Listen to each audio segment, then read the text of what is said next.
On the question of where securities will trade, centralized or decentralized, I think, it's sort of getting back to first principles on the first panel we had.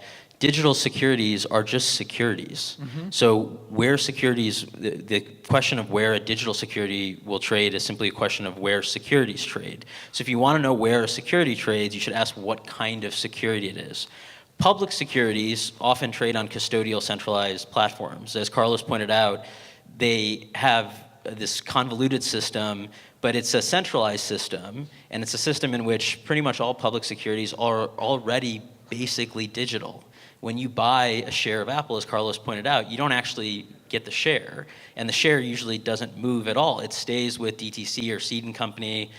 Account entries are changed. And so publicly traded securities have a lot of liquidity.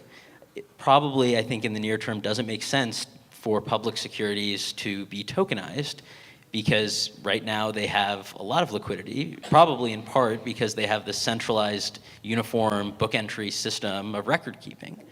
Private securities, on the other hand, don't have that benefit. And pretty much all of the security tokens that we've talked about today are Reg D or Reg S private securities.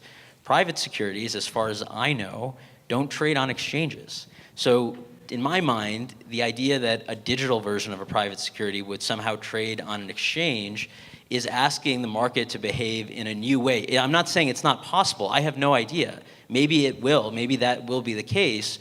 But I think if you're talking about blockchain as a foundational technology and you're talking about adoption, I think the first step will be to see digital private securities trading the way private securities trade. And private securities trade peer-to-peer, over the counter, often with substantial assistance from broker-dealers and intermediation. And a lot of negotiation. Yes, exactly. A lot more negotiation. It's not going to be a place where we're going to see high-frequency trading.